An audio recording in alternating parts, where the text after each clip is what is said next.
for whatever reason, when I did the Coca-Cola coffee video, I was terrified to either say the name or show a bottle of Coca-Cola in that video. But essentially what I did was I just mixed black coffee with Coca-Cola. And all that really did was make a slightly bitter Coke because the flavors were so very similar. It wasn't bad, but it wasn't something that I was going to go out of my way to do. I bring that up because an old friend of mine, good friend of mine, has put me on to a new drink idea. He says that if he had access to an espresso machine the way that I do, he would make this drink all the time. So naturally, I had to give it a try myself, even though I don't really drink soda myself anymore. So basically what this drink is instead of coffee and Coca-Cola, it's coffee with Pepsi, with a twist. Now, before I was using a full-on cup of coffee, which is probably too much, and probably threw some flavors off, but basically 8 ounces of Pepsi with a double shot of espresso with creamer.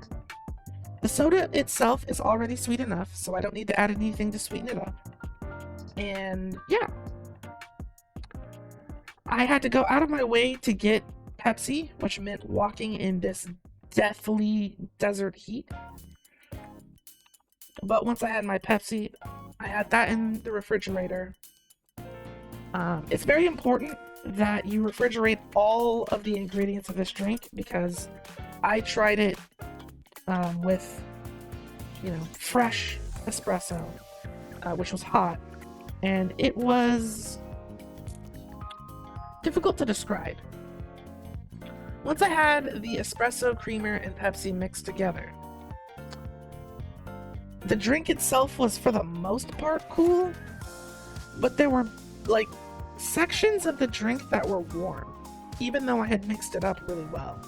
And even though the flavor was good, something about the texture or just the way that the temperature kept changing in my mouth and my throat was absolutely horrible. So make sure that if you're going to do this, and I do recommend that you try it, that everything is refrigerated.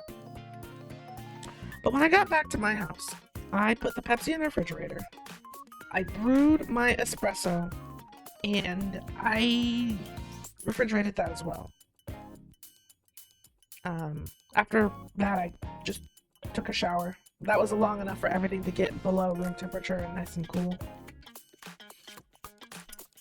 I had my 8 ounces of Pepsi, added in the shot of espresso, and then the creamer went in last. It's important to note that I also did froth the cream before adding it in, and I'll explain why I did that later. It's later now, by the way. I did this because the flavor of the drink was very reminiscent of a float. Back when I still drank coffee a lot, my favorite was root beer, and I would very often make root beer floats. But what sets this apart from a regular soda float is the fact that it's all liquid. I'm the type of person who doesn't like to eat food that's got extra steps. So even though I really, really enjoy crab, I don't actually like eating it because of how hard it is to get the meat out of the shell. That same way, a root beer float, or a float of any kind, is not quite a milkshake, not quite ice cream, and not quite just a drink that you can drink through a straw. It's in this weird middle ground that makes it kind of obnoxious to consume. So even though they taste really good, they're not my go-to as far as drinks. But something like this, on the other hand, is a completely different story, because like I said earlier, it's all liquid. So I don't have to wait for anything to melt, or I don't have to smush the ice cream to get it to mix well or anything. I can just drink it through a straw all the way through. And it tasted really good. I expected the coffee and the creamer to remove a lot of the soda's carbonation, but thankfully that didn't happen. So it retained that soda-y feel. It wasn't quite as bitter as just the coffee and Coca-Cola, and that's probably because of the creamer. It was really, really delicious. Now, I did at first make this drink using my regular Coffee Mate creamer, which I know a lot of people don't like. Don't get on my case. It's easily available, and that's what I like. Because if I can get it easily, that means that all of you can probably get it easy. But the better of a creamer you use, the better that this drink is going to taste. And of course, I went and got something from the dairy. It's a lot more fresh, higher quality. Definitely recommended by a lot of people to be used in coffee drinks and just in general, honestly. And I could taste a clear difference. So keep that in mind when you're choosing your creamer. If you don't want to use Coffee Mate, just whatever you'd like, add it to taste. And it tastes very, very good if you froth it. Froth your creamer before you mix it in with the soda, and you're in for a special treat. It seems pretty bare bones, but if you're the type of person who wants a refreshing, bubbly drink, and you happen to have an espresso machine, then this is for you.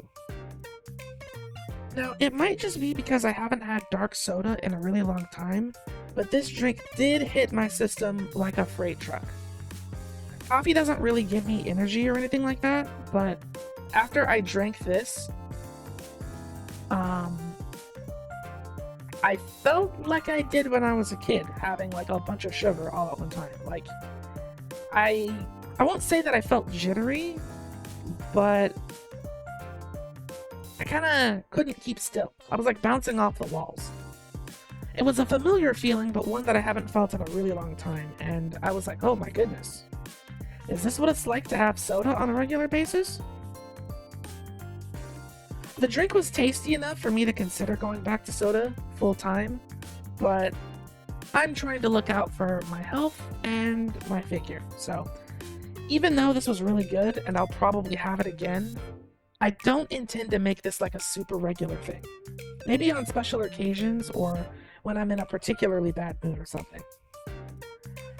But if this is something that you have tried or is common, let me know down in the comments below. And if you have any recommendations for other things that I should try, leave that down below as well.